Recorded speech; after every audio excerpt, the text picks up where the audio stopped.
prezados irmãos, minhas prezadas irmãs, nós vamos elevar os nossos pensamentos a Jesus, dando início aos nossos estudos evangélicos e doutrinários nessa noite, rogando ao Senhor que ampare os nossos estudos, dando-nos a compreensão e inspiração necessários para que possamos estudar e refletir sobre os ensinos abençoados da sua boa nova. Rogamos ainda ao nosso Mestre que abençoe a todos aqui presentes, que abençoe ainda os nossos irmãos que se encontram no plano espiritual, estudando conosco nesta noite. Que ampare os nossos lares, os nossos familiares, que ampare aqueles nossos irmãos que se encontram doentes, bem como aqueles cujos nomes foram declinados em nossos livros de irradiações. Rogamos ainda ao Mestre que nos abençoe as vidas, nos concedendo a paz, a misericórdia, bem como a força de vontade para que continuemos insistindo em nosso melhoramento, em nosso aprimoramento, em nossa reforma íntima. E que possamos sempre nos encontrarmos aqui reunidos para podermos estudar o seu Evangelho e que esta casa continue sempre amparada e estruturada sobre as bases firmes e iluminadas da vossa boa nova. Pai nosso que estais nos céus, santificado seja o vosso santo nome. Venha a nós o vosso reino, seja feita a vossa vontade, aqui na terra como em todo o universo. O pão nosso de cada dia nos dai hoje. Perdoai as nossas dívidas, assim como perdoamos os nossos devedores. Não nos deixeis cair em novas faltas, livrai-nos do mal, pois que vossos são o reino, o poder, a majestade e a glória, para todo sempre, que assim seja. Em nome de Deus, de Jesus nosso Mestre, de Paulo de Tarso, patrono da nossa casa de oração, estudo e trabalho, dos nossos amigos e benfeitores espirituais, nós estamos iniciando os nossos estudos evangélicos e doutrinários da noite, na santa e bendita paz, que assim seja.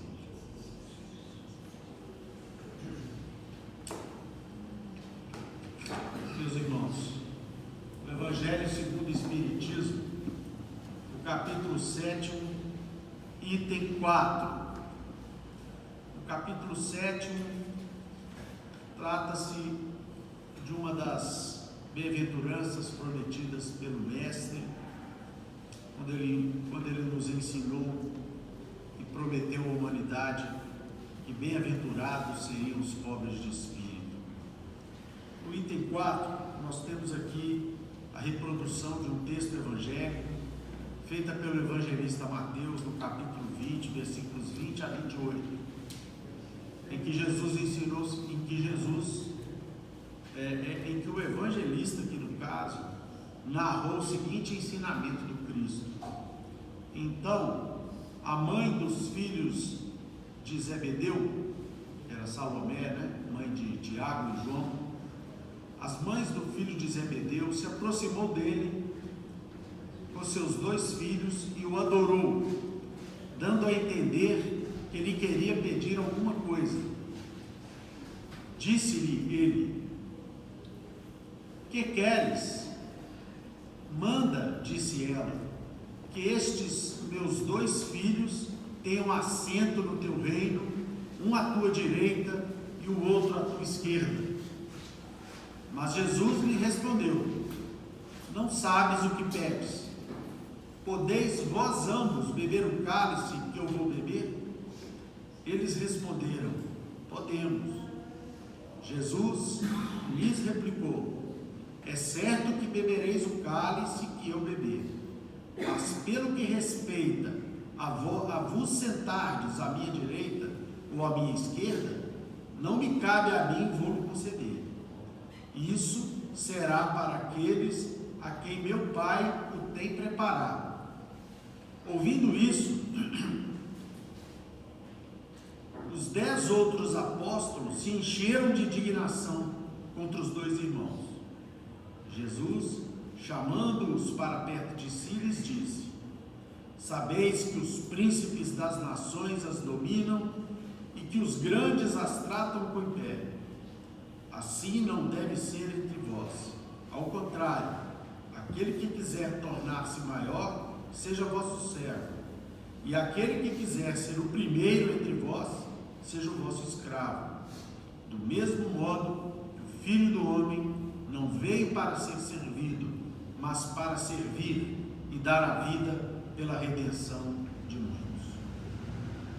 Conjugado com essa página, nós temos uma lição aqui do livro Jesus no Lar, chamado O Servo Maior, o maior servidor. Essa lição nós trataremos dela ao longo dos comentários, e sem mais delongas, estamos passando a palavra para o nosso querido irmão Lucas, para que ele inicie os comentários da noite. Meus irmãos, boa noite a todos. Que Jesus nos ampare no nosso estudo dessa noite. É muito bom, meus amigos, poder estudar o Evangelho de Jesus à luz da doutrina espírita. Quantas coisas a gente compreende melhor, quantas situações a gente entende muitas vezes o contexto em que se aconteceram, em que se deram, como a gente é capaz de aprofundar e compreender com muito mais amplitude esses personagens evangélicos que foram tão importantes nesses primeiros passos da Boa Nova no mundo. Jesus, o grande autor, o grande portador da Boa Nova, desde o início do seu trabalho, não instituiu um trabalho individual, pelo contrário.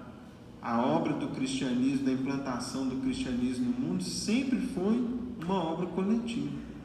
E, portanto, o mestre escolheu os seus ajudantes, os seus continuadores, os seus propagadores, desde os primeiros trabalhos. E hoje nós vamos ver justamente um episódio acontecido no início do apostolado do Cristo. Pois bem, meus amigos, o primeiro fato interessante que estudarmos o Evangelho à luz do Espiritismo nos mostra é o seguinte: essa passagem da mãe dos filhos de Zebedeu procurando Jesus e pedindo um lugar de destaque para os 2 filhos junto ao Cristo, naquele reino que ele tinha acabado de anunciar, está contido no capítulo 20 do Evangelho de Mateus. Quando a gente pega o Evangelho para estudar, se a gente pega a nossa Bíblia em casa e vai dar uma lida, a princípio nós podemos achar que toda a Bíblia encontra-se, os fatos ali expostos estão escritos em ordem cronológica. E não é assim. E esse capítulo, esse estudo de hoje, é uma clara evidência de que tal não é a disposição das narrativas evangélicas. Para os irmãos terem ideia, o capítulo 20 de Mateus já está na segunda metade do Evangelho de Mateus, praticamente no terço final. E esse diálogo, portanto, a gente poderia pensar, já está quase lá na narrativa da prisão do Cristo, da última ceia, do Gólgota, etc. Está lá pertinho. Entretanto, aconteceu no segundo dia do apostolado de Jesus. Então vejam que por uma passagem como essa, nem sempre o que está disposto na Bíblia está na ordem que os fatos aconteceram. Então, meus irmãos, é interessante a gente tomar conhecimento disso, para que a gente, ao ler, ao estudar, lembre-se de que, às vezes, não respeita a cronologia dos fatos. Pois bem, então vamos lá. Essa situação na qual Salomé, portanto, procurou por Jesus, para que a gente compreenda melhor e aprofunde nas circunstâncias desse diálogo, e daí a gente extrai as lições que Jesus procurou deixar com ele, que é essencialmente a lição da humildade, nós vamos nos recorrer aqui do livro Boa Nova. No seu capítulo 4, tem por título A Família Zebedeu. E aí nós vamos entender como que se deu esse diálogo, em que circunstâncias aconteceu. Na manhã que se seguiu a primeira manifestação da sua palavra de fronte do Tiberíades, então vejam só, o primeiro discurso público do Cristo na manhã seguinte, portanto, bem no comecinho do apostolado público de Jesus. O mestre se aproximou de 2 jovens que pescavam nas margens e os convocou para o seu apostolado. Quando fala de 2 jovens, nós vamos aqui ver que são 2 personagens centrais dentro dos apóstolos, dentro dos discípulos de Jesus, que eram João e Tiago. Tiago, meus irmãos, a gente vai ver a narrativa de 2 Tiagos no Evangelho, conhecidos como Tiago Maior e Tiago Menor. O Tiago, irmão de João, é o chamado Tiago Maior. A respeito da juventude deles, recentemente, lendo uma descrição de um livro de comentários ao Evangelho de João, eu soube há muito pouco tempo de que João foi nascido no ano 10 do primeiro século. Portanto, se Jesus começou o apostolado dele no ano 30, João tinha 20 anos. Então, quando fala da juventude dele, era um adulto ali, né, nos seus primeiros anos de vida adulta. E Tiago, irmão dele, certamente devia ter uma idade próxima. Não sei se mais velho ou mais novo. O fato é que os 2 eram jovens e conhecidos como os filhos do trovão. Por quê? Pela energia que eles tinham. Eles tinham muita disposição, tinham muito bom ânimo. Humberto de Campos, irmão X, vai falar aqui um pouquinho do temperamento deles. Eles eram assim, muito entusiastas, muito bem dispostos, muito animados. Era o que marcava o temperamento daqueles 2 jovens. Filhos de Zebedeu, disse bondoso Jesus, desejais participar das alegrias da Boa Nova? E aí vejam que interessante.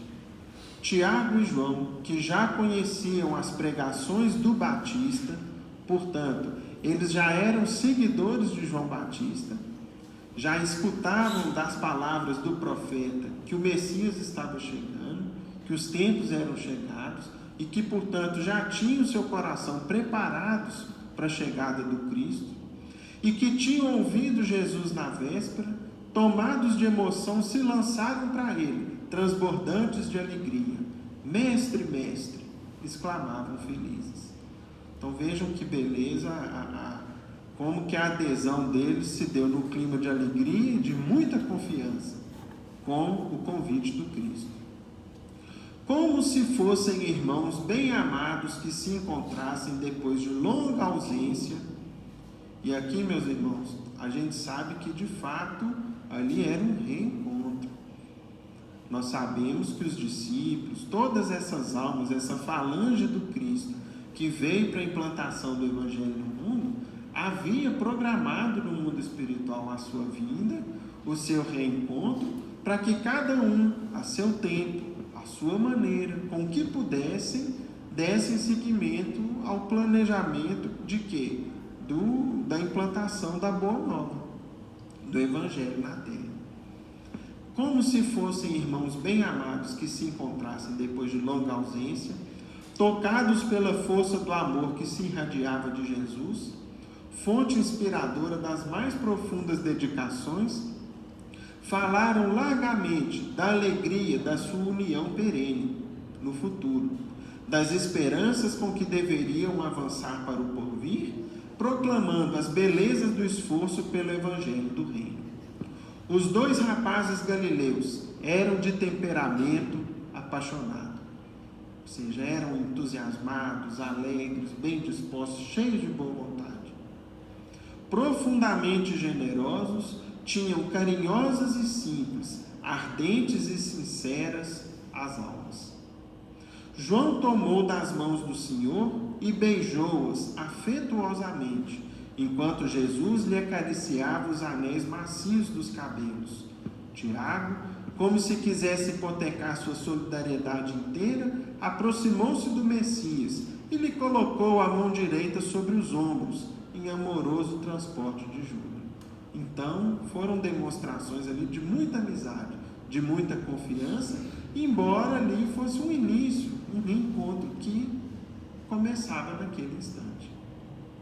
Os dois novos apóstolos, entretanto, eram ainda muito jovens, e em regressando à casa com o espírito arrebatado por imensa alegria, relataram à sua mãe o que se passara. Então vejam que interessante. Diferente de alguns, jovens ou adultos aí nos primeiros anos da madureza dos nossos tempos atuais, eles tinham muito respeito à orientação e mesmo as diretrizes que seus pais lhes davam. Tanto é que, por exemplo, ao invés de pensar assim, nós já somos adultos, eu faço da minha vida o que eu quero, nada disso. Eles foram com todo carinho, com todo respeito, reportar para a mãe deles: olha, mãe, nós nos encontramos hoje com o Messias, fez um convite para que a gente o siga. Ele vai implantar um novo reinado no mundo. Nós estamos muito animados. A senhora autoriza? O que a senhora acha? Foi a atitude de respeito que eles nos dão, por exemplo, que deve sempre nortear a nossa vida, Um pai e uma mãe sempre querem o melhor para nós. E foi a orientação que eles procuraram ao contar para a mãe deles. Salomé, a esposa de Zebedeu, apesar de bondosa e sensível, recebeu a notícia com certo cuidado. Isso aqui representa toda mãe do mundo, Ô meu filho, peraí, mas você está animado demais, peraí que eu vou ver o que é isso, Não vai seguindo, você conheceu ele ontem, escutou ele ontem, você já vai seguir, vai formar um reino, você vai participar do reino. Se a gente hoje escutasse um filho, uma filha da gente chegando e contando assim, acho que a atitude nossa seria muito semelhante a de Salomé, Peraí que eu vou olhar isso aí direito, Ou senão, peraí que eu vou conversar com seu pai, e é o que ela vai fazer depois. Daqui a pouquinho ela procura Zebedeu para poder noticiar para ele o que os filhos contaram. Também ela ouvira o profeta de Nazaré nas suas gloriosas afirmativas da véspera. Pôs-se então a ponderar consigo mesma. Então ela também escutou Jesus no dia anterior e começou as suas cogitações. Não estaria próximo aquele reino prometido por Jesus? Quem sabe se o filho de Maria não falava na cidade em nome de algum príncipe? Então vejam, meus irmãos, que aqui as cogitações dela mostram um engano que talvez também a maioria de nós, enquanto pais ou mães, iria incorrer. Que é o quê? Bom, ele deve estar falando em nome de algum governante, de algum poderoso, de alguma pessoa que está aí na iminência de tomar o poder, instituir um novo regime político. Foi o que ela pensou a princípio. Jesus deveria ser o intérprete de algum desconhecido ilustre que recrutava adeptos entre os homens trabalhadores e mais fortes. A quem seriam confiados os postos mais altos dentro da nova fundação? E aí vem aqui também outra evidência do que ainda nos caracteriza. Qual foi a preocupação dela? Eu podia tentar o melhor lugar para os meus filhos. Quem sabe eles não ocupam um lugar de destaque. Eu criei eles muito bem, junto com o Zebedeu, eu acho que eles merecem, são jovens, são inteligentes, são fortes, eu quero o melhor lugar para eles. E foi o que ela cogitou. Seus filhos queridos bem os mereciam. Precisava agir enquanto fosse tempo. Então ela falou, eu preciso ir lá rápido. Não tem o ditado, lá quem chega primeiro bebe água limpa?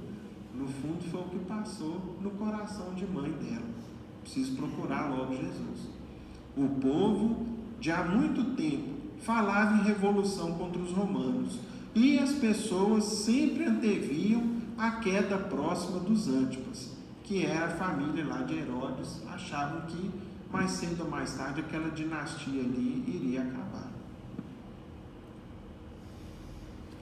O novo reinado deveria estar próximo, e alucinada pelos seus sonhos maternais, Salomé procurou o Messias no círculo dos seus primeiros discípulos.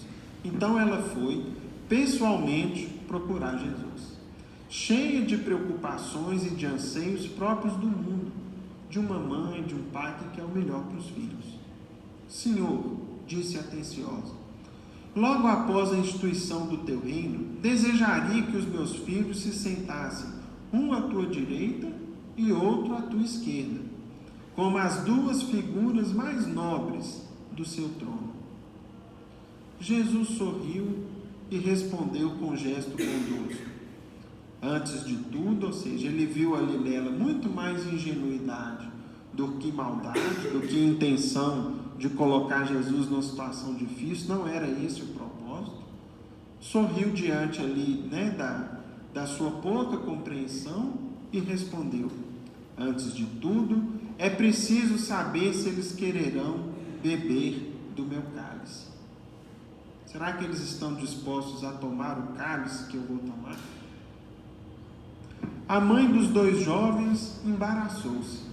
Além disso, o grupo que rodeava o Messias observava com indiscrição e manifesta curiosidade.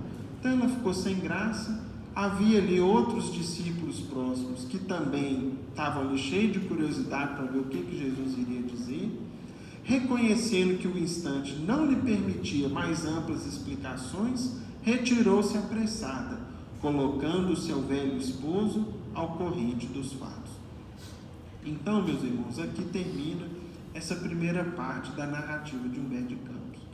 Ela, diante da pergunta do Cristo, desconcertou-se, não imaginava, não esperava aquela resposta de Jesus e resolveu então participar, Zebedeu, do diálogo com Cristo, do que os meninos haviam falado, para que então decidissem juntos.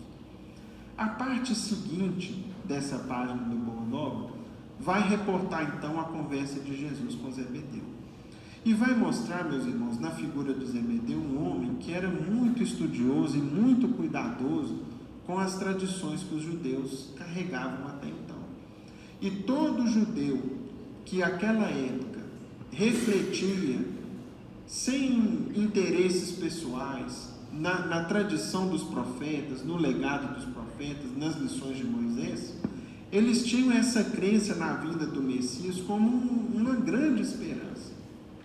E no primeiro diálogo com Jesus, ele percebeu que o Cristo era de fato o Messias, o Salvador prometido, e, portanto, através de falas cheias de muita sabedoria, Jesus foi expondo para Zebedeu, que tinha naquela ocasião muita capacidade de compreender o que o Cristo tinha a dizer. Para os irmãos terem ideia, Jesus chega falando para ele o seguinte: Zebedeu, você se lembra de algum profeta que no seu tempo foi amado pelos homens do mundo? Aí Zebedeu responde: não, Senhor. Todos foram maltratados. Uns foram escorraçados, outros mortos, outros sacrificados, etc. E ao que Jesus responde: na terra, o preço do amor e da verdade tem sido o martírio e a morte. E aí Jesus esclareceu: o sofrimento é o meu cálice. Portanto, quando eu pergunto se seus filhos estão prontos para beber do meu cálice, eles estão prontos para sofrer muito em nome da verdade e do bem? Você está preparado para ver seus filhos passando uma estrada cheia de amargura e de dores, mas em nome daquilo que é certo? Era a pergunta que Jesus havia feito para Salomé. E a gente observa, meus irmãos, o diálogo continua, e ao final, Zebedeu, cheio de emoção, responde para Jesus: Senhor, meus filhos são vossos.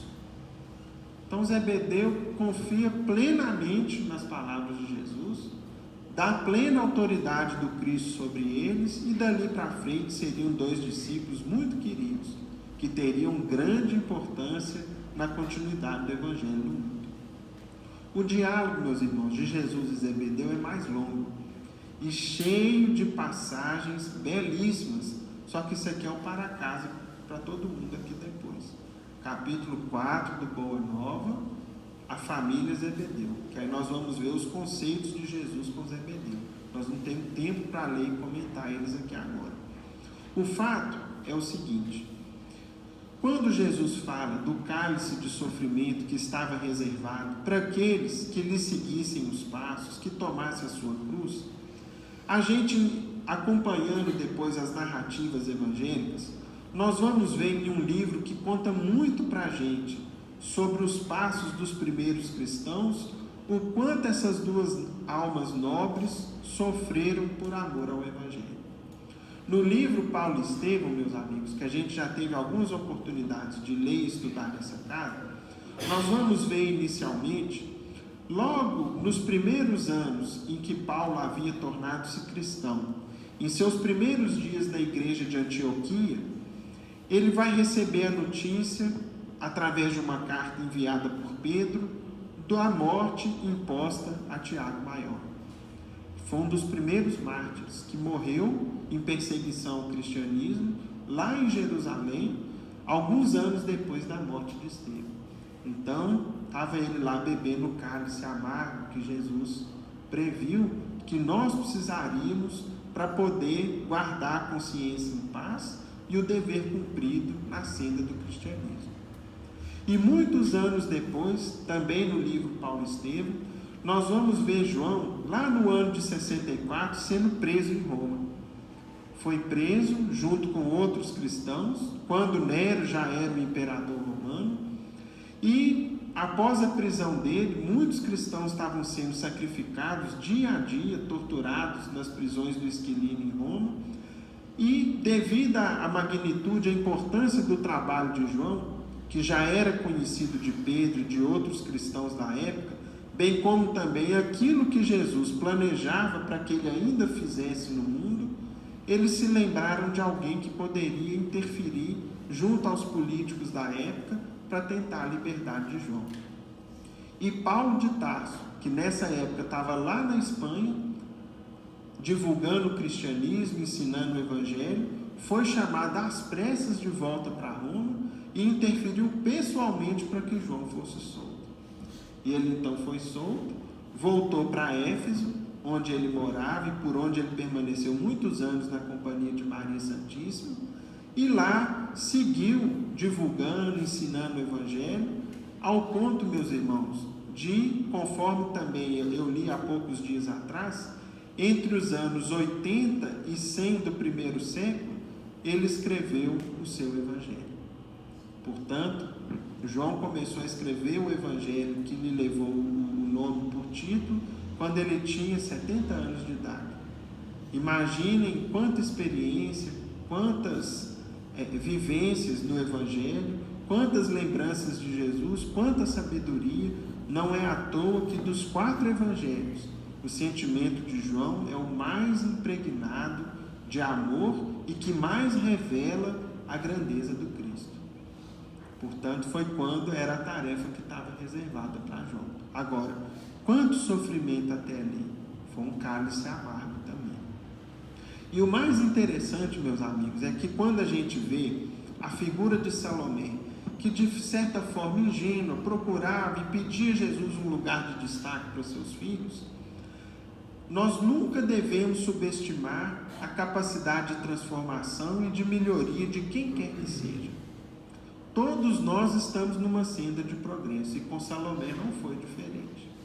Ela, que naquela primeira ocasião revelou ali uma preocupação material no que dizia respeito a seus filhos, foi uma das poucas a seguir Jesus pessoalmente no momento do martírio, conforme relata o Evangelho de Mateus. Ela, junto de Maria Santíssima e de outros poucos cristãos como Maria Madalena, teve a coragem, a fé suficiente de não temer perseguições, de não temer represálias, humilhações, eventualmente até algum martírio físico, e foi, com muita coragem e muita fé, consolar Maria e acompanhar os últimos passos de Jesus enquanto encarnado aqui na terra. Então vejam que um erro que a gente comete, um engano, uma ingenuidade, às vezes até alguma leviandade de nossa parte, em qualquer momento da vida, não deve pesar ao ponto de impedir a nossa regeneração, a nossa mudança. Salomé, naquela ocasião em que pediu um lugar de destaque para os filhos, tinha uma preocupação de ordem material. Depois ela foi compreender o que era o reino que Jesus anunciava. E uma vez compreendida, aí sim entrou, de alma e coração nas promessas, nas palavras do Cristo, passando a segui-lo com todo amor, com todo respeito. Na sequência, meus irmãos, do texto evangélico, nós vamos ver, voltando aqui para o Evangelho de Mateus, no nossa passagem de hoje, que Jesus seguiu dizendo o seguinte: certamente, ele disse o seguinte: é certo que bebereis o cálice que eu beber. Então o mestre antevia que Tiago e João seriam de fato discípulos que lhe seguiriam os passos e que estariam dispostos aos maiores sacrifícios em nome da causa cristã no mundo. Mas, pelo que respeita a vos sentardes à minha direita ou à minha esquerda, não me cabe a mim, vou-lo conceder. Isso será para aqueles a quem meu Pai tem preparado. Vejam, meus irmãos, que nesse ponto, outras lições a gente pode tirar. Jesus sabia da grandeza moral dos espíritos daqueles dois jovens, que eles estariam dispostos aos sacrifícios e às lutas pelo Evangelho no mundo. Agora, com relação a estar à direita ou à esquerda do Cristo, ou seja, com relação à posição que a gente ocupa na grande obra cristã do mundo, isso não estava sob os cuidados do Cristo, e sim aos cuidados de Deus, nosso Pai. O que Jesus ilustrava e nos ensinava a respeito nessa passagem?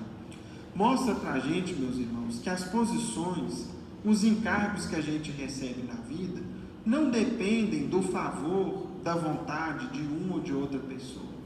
E sim, nós somos levados às altas posições da vida muito mais como uma enorme carga de responsabilidade que nem sempre nós temos forças suficientes para aguentar. Então, ocupar lugares de destaque depende da vontade de Deus, porque o nosso Pai sabe até que ponto a gente está preparado para uma ou para outra responsabilidade. Até que ponto eu sou capaz de assumir um compromisso e não agravar a minha posição espiritual. Portanto, Jesus não firmou esse compromisso com Salomé e disse: isso aí é o tempo, vai depender muito mais deles e do que está reservado a cada um. E concluir na mensagem, Jesus chamou-os para perto de si e lhes disse: aquele que quiser tornar-se o maior, seja vosso servo. E aquele que quiser ser o primeiro entre vós, seja o vosso escravo. E aqui, meus irmãos, está dada a grande fórmula de conduta para todos nós cristãos. Sempre devemos procurar a bênção de servir na vida, sermos úteis, procurarmos sempre posições nas quais a gente possa contribuir àquelas pessoas que estão à nossa volta, sem qualquer preocupação de locais de destaque, de cargos, de relevo, de situações que alimentem a nossa vaidade pessoal. Pelo contrário, muitas vezes isso aí pode ser um fator de queda para nós.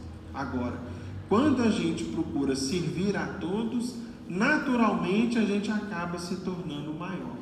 Por quê? Porque nós adquirimos o respeito daquelas pessoas que estão à nossa volta. E para comandar, os comandados precisam ter respeito. Respeito se adquire, não se impõe. Então, quando o mestre dizia que aquele que quiser o maior seja o vosso servo, Jesus destacava para nós a glória de servir, de sermos úteis, de conquistarmos o respeito e a confiança das pessoas a partir do momento que a gente afasta de nós qualquer vaidade, qualquer pretensão de superioridade. Tudo isso cativa respeito e liderança verdadeiras entre aqueles que a gente é trazido a conviver no mundo. Que Jesus nos ampare, nos abençoe a todos.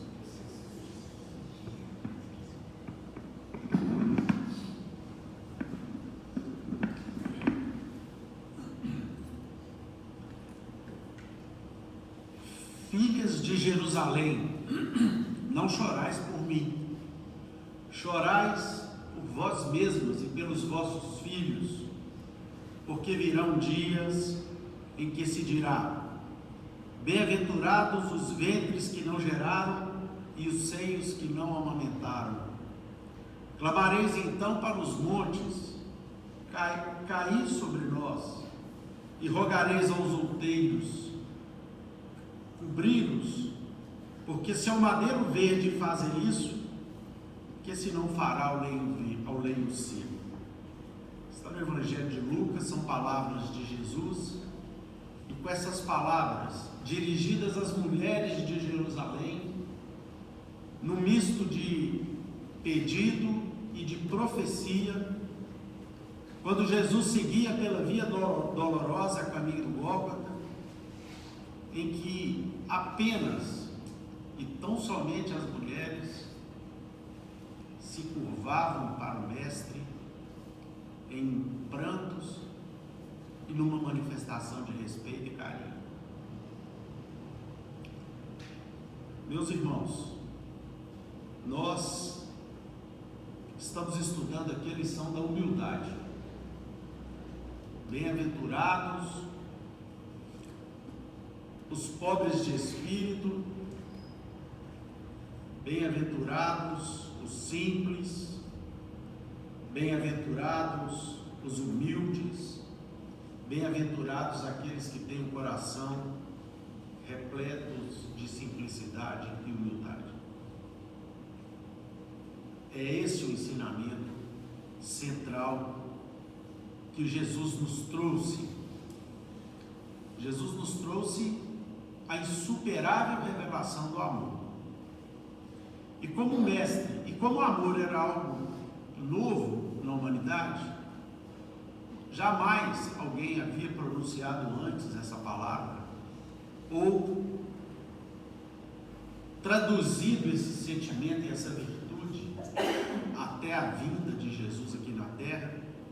Ele precisou explicar para todos nós os caminhos através dos quais nós conseguiríamos compreender e viver esse sentimento magistral,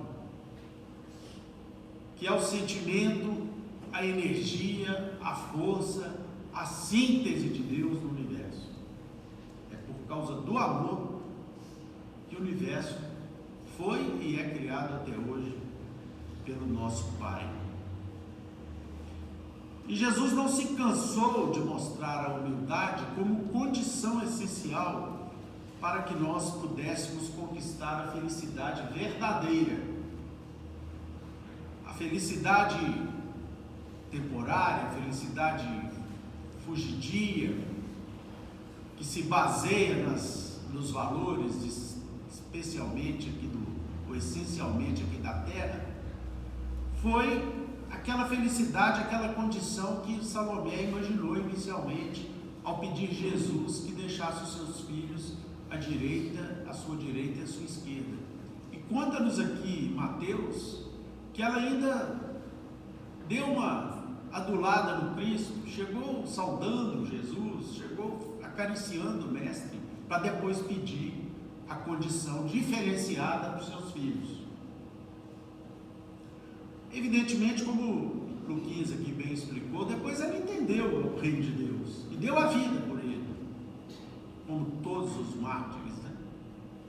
E aqui nós nos vemos aqui hoje, evidentemente sem querer comparar, mas estando aqui hoje nessa noite até fria de julho, nós nos assemelhamos em objetivos, evidentemente que não em coragem, mas em objetivos sim, aqueles cristãos que se escondiam nas catacumbas de Roma, ou aqueles discípulos de Jesus que buscavam na casa do caminho o estudo do Evangelho.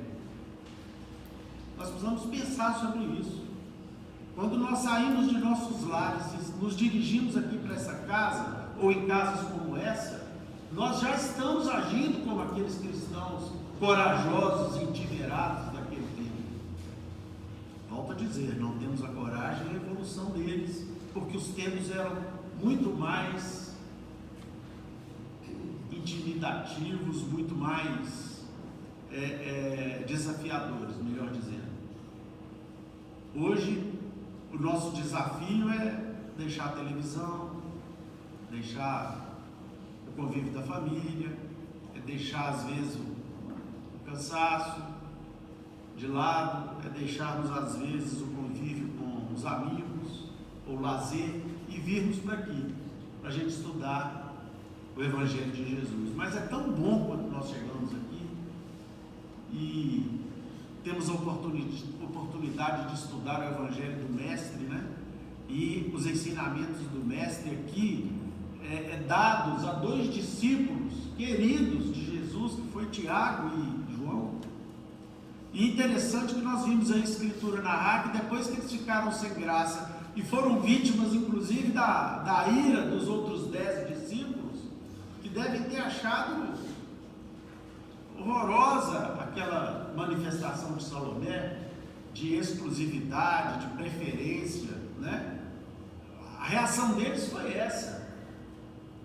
E no entanto Jesus, o que ele faz? Chama os dois e cá, meus filhos, fiquem aqui comigo, vocês vão poder, vocês acham que vocês têm condições de beber o meu cálice? Eles disseram sim, Senhor, temos sim. Pois é, mas quanto a sentar à minha direita e à minha esquerda, isso só ocorrerá a partir de duas situações: pelo esforço de vocês e pela vontade de Deus, sobretudo.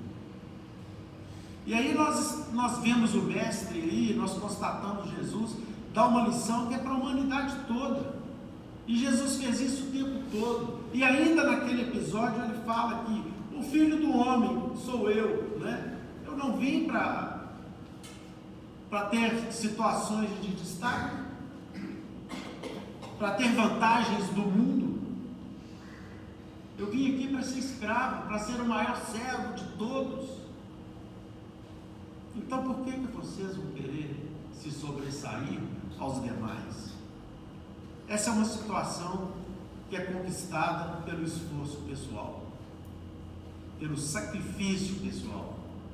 E nós temos aqui, eu separei, lembrei quando cheguei aqui, ainda no Evangelho de Mateus, quando Jesus iniciava o seu apostolado, e quando João Evangelista estava preso na fortaleza, salvo engano, de Aperonte, e mandou os seus discípulos procurarem o Mestre para ver se ele era mesmo o Mestre.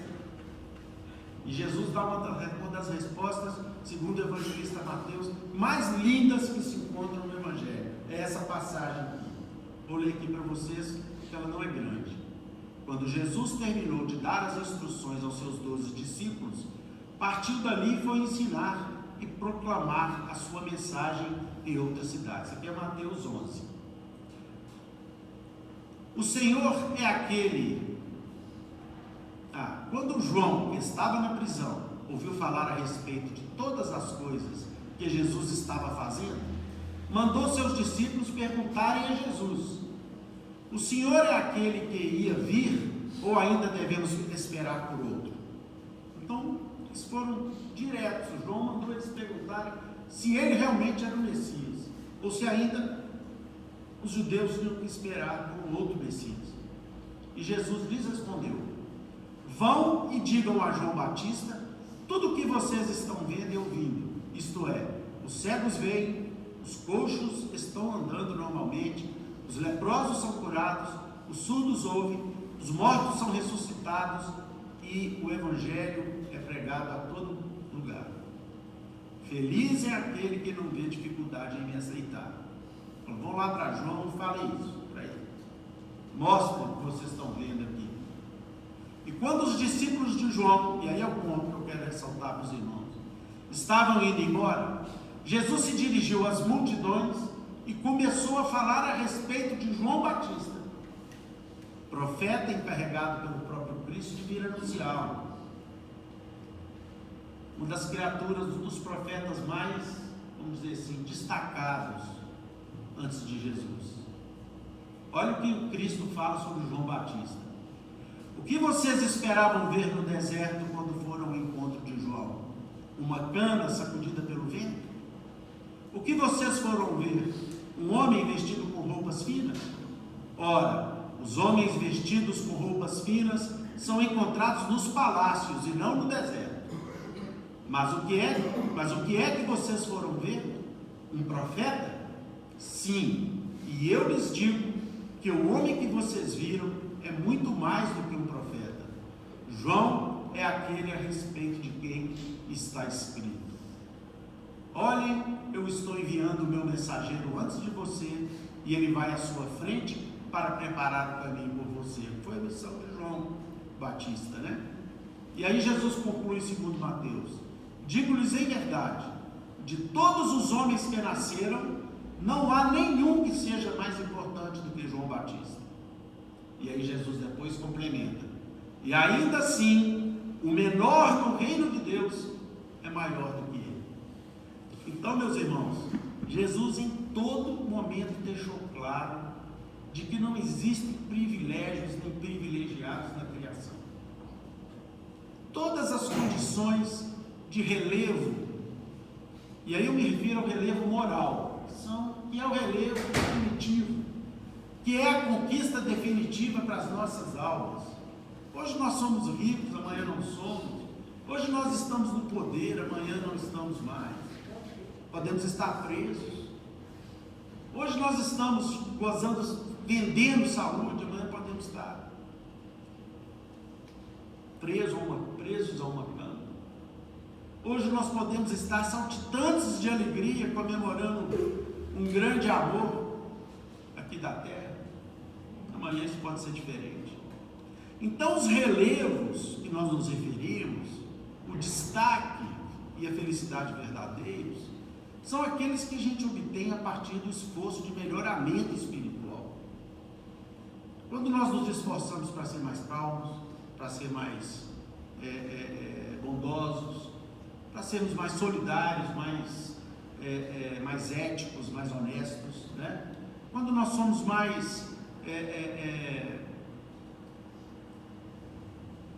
ligados aos ensinos de Jesus no dia a dia, né? Quando nós somos mais empáticos, essa era a palavra que eu queria lembrar, temos mais empatia em relação ao próximo, né? Nós começamos a usufruir uma felicidade totalmente diferente dessas que são passageiras aqui na Terra. Na Terra nós não podemos ser totalmente felizes, porque aqui ainda não é um mundo feliz ainda, é um mundo de provas, de expiações, que aliás nós construímos, e portanto somos herdeiros dessa nossa construção, e portanto somos ora tristes, ora felizes, ora consagrados a Deus, ora titubeantes, ora nós somos boas pessoas, ora más. Ainda somos assim. Encarnações nós viemos para sofrer, para pagar dívidas do passado, outras nós viemos para ter um pouco mais de facilidade, para que a gente possa construir um novo futuro, né? Uma vez nós viemos com poder, outras vezes viemos com subalternidade, em profissões que nos impõem essa subalternidade. E assim é a nossa caminhada, enquanto nós não nos tornarmos criaturas efetivamente santificadas a partir do nosso esforço, né? Então, o que é importante nós compreendermos, e que os discípulos começaram a compreender naquele momento, que Jesus lhes explicou a respeito da verdadeira grandeza, né? Verdadeira grandeza é a capacidade que nós temos de servir ao nosso semelhante, de nos tornarmos seus servos, como disse o Cristo aqui, seus escravos, não na compreensão de servidão, de escravagismo que o homem, a história e o significado dessas expressões possam dar a elas. Nós nos falamos a escravidão aos verdadeiros conceitos de servirmos em regime absoluto aos nossos semelhantes, de servidão a Deus, de forma absoluta, de forma constante, sem abrirmos mão de identificar as nossas ações com aquilo que o Pai nos pede que façamos ao longo das vidas, sermos escravos dos bons conceitos, das boas obras, dos bons livros, dos bons ensinamentos. É nesse sentido que o Cristo, naquele tempo, nos ensinou, porque ele foi o maior escravo de Deus, do ponto de vista de entender a criação divina e ser protagonista dela. Jesus não desviou um milímetro sequer das leis de Deus, e até hoje as cumpre de maneira absoluta junto da humanidade que ele dirige, né?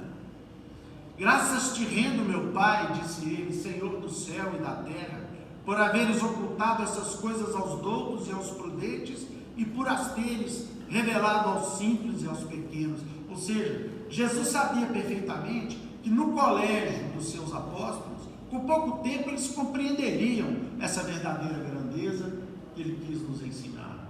Mas as criaturas humanas não, demorariam muito tempo, mas muito tempo. Por isso que ele fala às filhas de Jerusalém que aqueles seios e aquelas vidas que seriam dadas seriam lamentadas do ponto de vista dos sofrimentos que haveriam de recair sobre os corações orgulhosos e vaidosos da grande maioria da humanidade que viria mesmo após o advento do Cristo aqui na terra.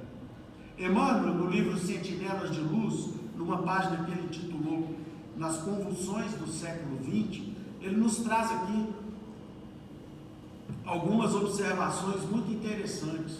Ele diz assim, mostrando quanto ainda a maior parte das criaturas, especialmente as poderosas, especialmente os intelectuais, especialmente os afortunados do mundo, vamos dizer assim, teriam para compreender a sua boa nova, a sua noção de bem-aventuranças, teriam para compreender por que nós temos que servir os nossos semelhantes, a começar dos nossos lares, a começar no meio onde nós habitamos.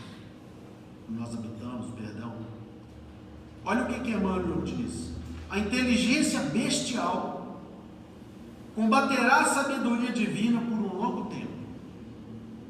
Desde Constantino, do século III, quando o cristianismo foi oficializado como a religião do Império Romano oficial, desde Constantino, o imperador, o cristianismo puro sofre interferências egoístas, tendo como seus representantes principalmente os cultos, e os poderosos da terra. Então, o cristianismo sofreu interferências grotescas da nossa parte. Nós, quando não combatíamos mais os cristãos, mandando-os aos circos para serem comidos ou queimados, nós passamos então a combater o cristianismo. Nós transformamos o cristianismo numa coisa bem diferente, a partir lá dos concílios que foram acontecendo, e foi necessário que o Consolador prometido por Jesus viesse daí a muitos séculos e começasse a colocar todas as situações de novo nos seus lugares, todos os ensinamentos de Jesus para serem novamente compreendidos como o Mestre nos falou, nos ensinou. É por isso que eu disse que nós aqui e nas casas espíritas somos sim como aqueles cristãos primitivos, aqueles cristãos dos 3 primeiros séculos. Volto a dizer, não por grandeza ou coragem, porque nós, naquela época, nós os combatíamos com toda certeza, a começar desse que vos falo, mas agora, por estarmos tendo a oportunidade, meus irmãos e minhas irmãs, de podermos estudar o Evangelho de Jesus, igualzinho Jesus ensinou naquele tempo, para os seus seguidores, sem as vamos dizer assim, modificações que por ignorância nossa, nós fomos enxertando no cristianismo, nos ensinamentos da Boa Nova de Jesus. Então é por isso que Emmanuel fala, olha, as inteligências bestiais vão atrapalhar durante muito tempo o advento do cristianismo aqui no planeta. E ele cita alguns exemplos. Aristóteles, o oráculo de filósofos e teólogos, aplaudia a noção de escravidão, a noção de cativeiro, a noção da escravidão dos fracos pelos poderosos, e hoje certamente não faria mais, porque certamente ele evoluiu, ele compreendeu, né? As reencarnações proporcionaram outra compreensão da vida, não só para ele, mas para diversos outros sábios e intelectuais que utilizaram a sua inteligência para promover a estagnação do mundo, do planeta. Eles tiveram que voltar e estão voltando ainda para poder se desmentir e ensinarem novos e nos trazerem novos ensinamentos, para que então, utilizando suas inteligências, a humanidade possa avançar. Inácio de Loyola, o santo, a pretexto de preservar a fé, mobilizou os tribunais da Inquisição e matou centenas de milhares de pessoas, apenas por discordar da Igreja Católica e de seus postulados. Hoje, certamente, tenho certeza que esse irmão já está reencarnado e redimido, e certamente ajudando a Jesus aí a promover a transformação do planeta. Graças ao Evangelho de Jesus, houve profundas transformações nas instituições da Terra. Todas as instituições da Terra sofreram e sofrem a influência da Boa Nova. A dignificação do espírito ainda permanece nos seus estágios iniciais, mas se Deus quiser, meus irmãos, nós estamos caminhando para a nossa regeneração. É uma questão de pouco tempo. E, consequentemente, livres das pés da vaidade, do egoísmo e do orgulho, nós vamos dar passos muito maiores em direção à nossa angelitude, que é a soma dos valores intelectuais e morais que alguém pode acrescentar na sua personalidade, no seu espírito. Breve nós chegaremos a esse ponto, se Deus quiser. Portanto, a preocupação da mãe de Tiago e de João, foi Salomé, né? Ao rogar Jesus que os seus filhos sentassem à sua direita e à sua esquerda, naquele reino que ele anunciara, é ainda uma preocupação de muitas mães. Qual a mãe que não quer ver os seus filhos brilharem?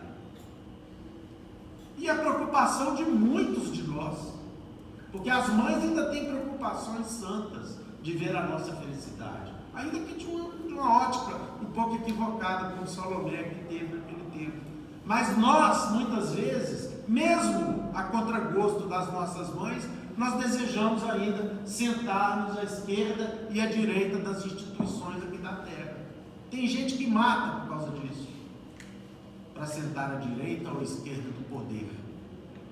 Tem gente que se corrompe por causa disso, para sentar à esquerda e à direita do poder. Tem gente que perde a vida por causa disso, se esquecendo, como aquela rainha da França nos traz aqui no capítulo 2 do Evangelho segundo o Espiritismo, a sua experiência triste como monarca daquele país maravilhoso da Europa.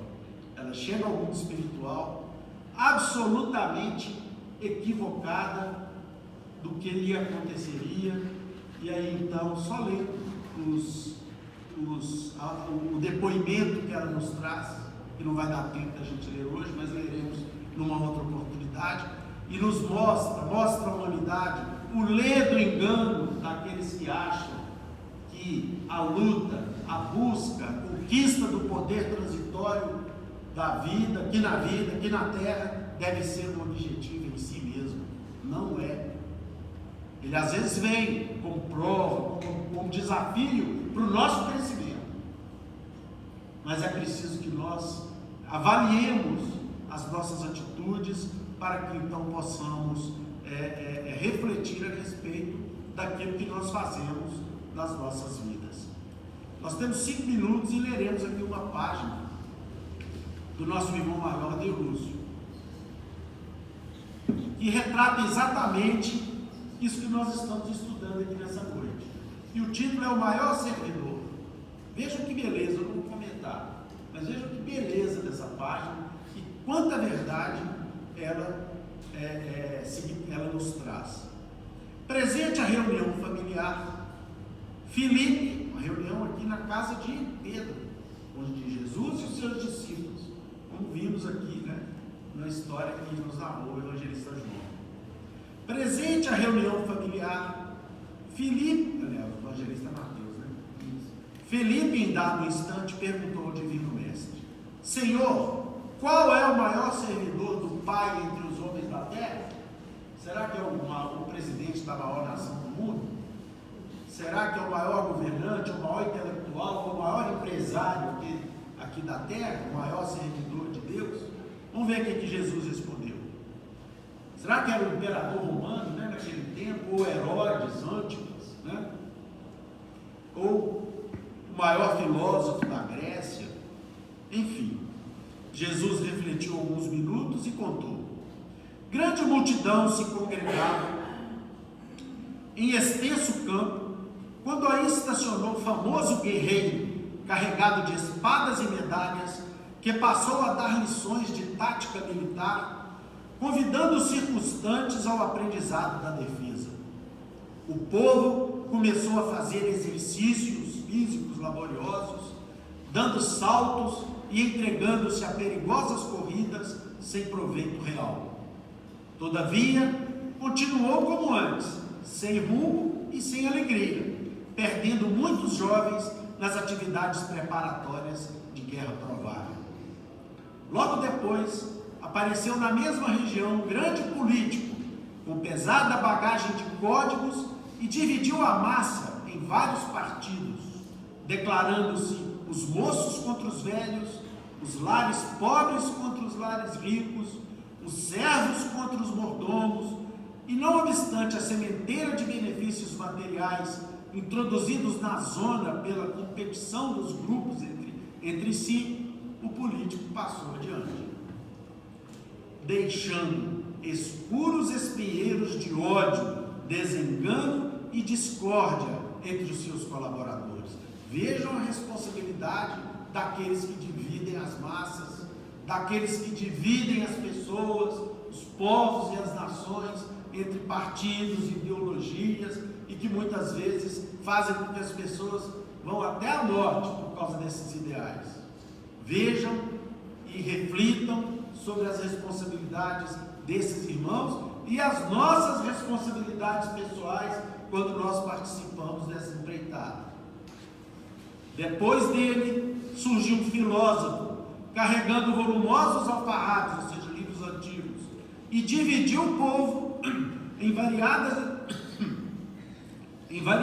escolas de crença, que em breve propagavam infrutíferas discussões nos círculos de toda a gente. A multidão duvidou de tudo, até mesmo da existência de si própria. A filosofia, sem dúvida, apresentava singulares vantagens, destacando-se a vantagem do estímulo ao pensamento, mas as perturbações de que se fazia acompanhar eram das mais lastimáveis, legando o filósofo muitas indagações inúteis aos cérebros menos aptos ao esforço de elevação. Em seguida, compareceu um sacerdote, munido de roupagens e símbolos, que forneceu muitas regras de adoração a Deus. O povo aprendeu a dobrar os joelhos, a lavar-se e a suplicar a proteção divina em horas certas. Entretanto, todos os problemas fundamentais da comunidade permaneceram sem alteração. No extenso domínio, não havia diretrizes ao trabalho, nem ânimo consciente, nem valor e nem alegria. A doença e a morte, a necessidade e a ignorância eram fantasmas de toda parte. Certo dia, porém, apareceu ali um homem simples. Não trazia armas nem escrituras, nem discussões e nem imagens, mas pelo sorriso espontâneo revelava um coração cheio de boa vontade, guiando as mãos operosas. Não pregava doutrinas espetacularmente, todavia, nos gestos de bondade pura e constante, rendia culto sincero ao Todo-Poderoso. Começou a evidenciar-se lavrando um pequeno pedaço do campo e adornando esse campo de flores e frutos preciosos.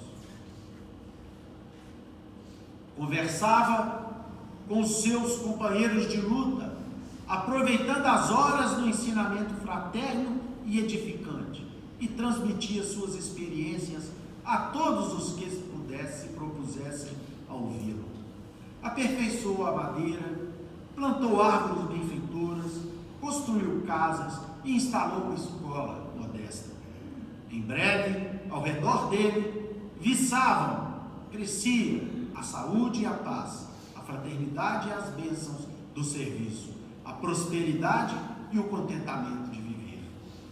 Com o espírito de trabalho e educação que ele difundia, a defesa era boa, a política ajudava, a filosofia era preciosa e o sacerdócio era útil, porque todas as ações no campo permaneciam agora presididas pelo santo imperativo da execução do dever pessoal no bem de todos.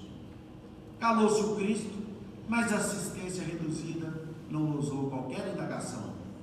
Após contemplar o horizonte longínquo, em longos instantes de pensamento mudo, o mestre concluiu: em verdade, há muitos trabalhadores do mundo que merecem a bênção do céu pelo bem que proporcionam ao corpo e à mente das criaturas. Mas aquele que educa o Espírito Eterno, ensinando e servindo, paira acima de todos. É esse, meus irmãos, o maior servidor. Que Jesus nos abençoe.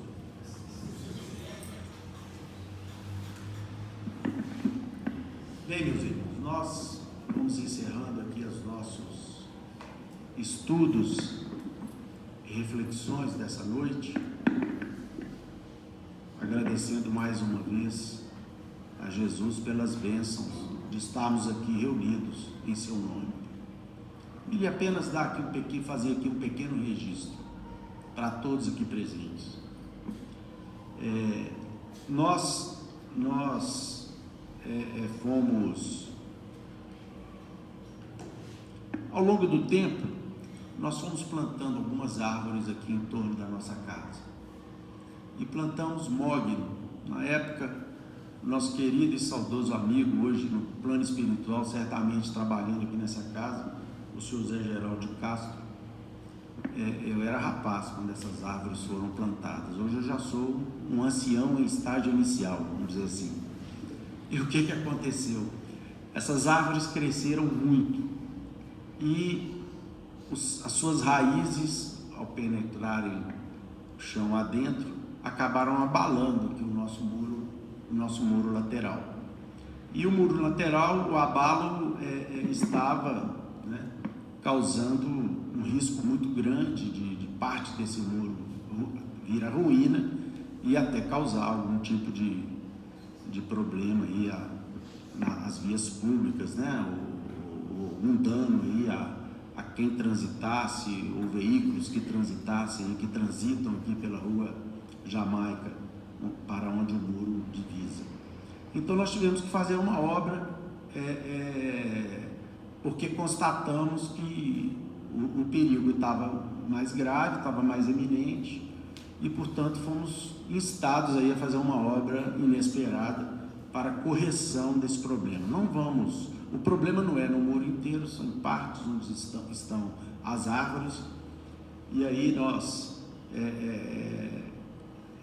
fomos instados a compreender, e com toda razão, que o problema não era tirar as árvores, que as árvores não são o problema é o muro, porque não se corta mognos de 40, 50 anos, Nós então estamos fazendo os reparos necessários aí para que o problema deixe de existir, E não haja qualquer risco aí para transeuntes ou para automóveis que desçam aqui a rua Jamaica.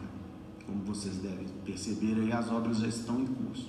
Bom, diante disso, então, como vocês sabem, nós aqui nessa casa não se exige absolutamente nada para poder frequentar aqui a nossa fraternidade espírita Paulo de Tarso, não só aqui, mas como em qualquer casa espírita, Não há nenhuma exigência de contribuição, de enfim, de absolutamente nada que não seja a doação do tempo e da companhia e a doação, às vezes, do trabalho que é feito aqui de forma voluntária nas diversas frentes que existem aqui na casa.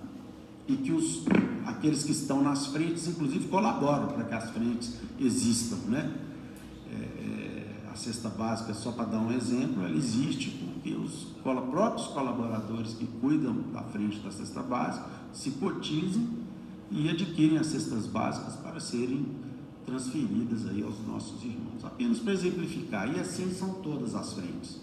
Os recursos que a casa tem aqui são os recursos absolutamente necessários aqui, a sobrevivência da casa, com pagamento de luz, de água, de 2 colaboradores que aqui nos auxiliam para que a gente possa realizar aqui as nossas tarefas, até porque, voltando aqui ao que dissemos na reunião, no início da reunião, nós não nos reunimos nas catacumbas, nós reunimos numa casa confortável, embora simples, mas confortável, aconchegante, e que é mais importante, um clima espiritual que nos faz sempre voltar para casa mais felizes do que quando aqui chegamos. Então, quero concluir aqui as minhas palavras dizendo o seguinte: essas obras importam em despesas que a casa não estava preparada para abraçar.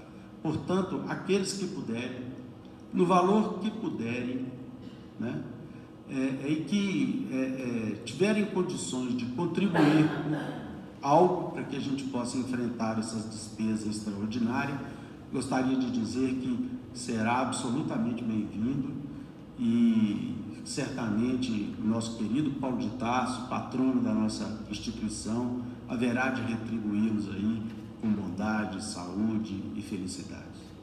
Bom, dito isso, nós vamos fazer a nossa oração de encerramento dos nossos estudos dessa noite. Após a oração teremos os passes e gostaríamos apenas de desejar a todos aí uma boa noite, um bom descanso e que Deus abençoe a vida aí de todos vocês. Nosso irmão Arley para fazer a oração.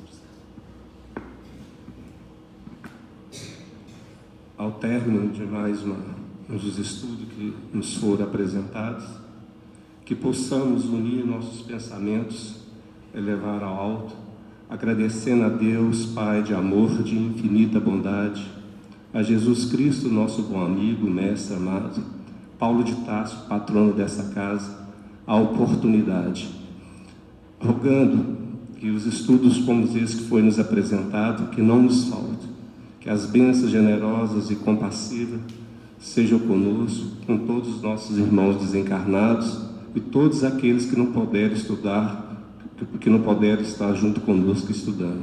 Que as bênçãos de nosso Senhor Jesus Cristo sejam com todos os nossos irmãos que estejam em dor e sofrimento. Pai nosso que estais nos céus, santificado seja feito o vosso santo nome. Venha a nós o vosso reino. Seja feita a vossa vontade, assim na terra como nos céus. O pão nosso de cada dia que nos dai hoje. Perdoai as nossas ofensas, assim como nós perdoamos aquele que nos tem ofendido, e não nos deixeis cair em tentação, mas nos livrai de todo mal, que vosso é o reino, o poder, a majestade e a glória para todos sempre. E em nome de Deus, de Jesus, nosso mestre amado, de Paulo de Tarso, patrono da nossa casa de oração, estudo e trabalho, dos nossos benfeitores e amigos espirituais, nós estamos encerrando os nossos estudos e orações dessa noite, na santa e bendita paz do Senhor, que assim seja. Apenas um detalhe que eu esqueci: aqueles que puderem colaborar, no mural de entrada ali do salão, tem um número do Pix aqui da instituição. Os irmãos podem fotografar ou copiar e depois, tendo oportunidade, se quiserem e puderem, podem colaborar. Uma boa noite a todos.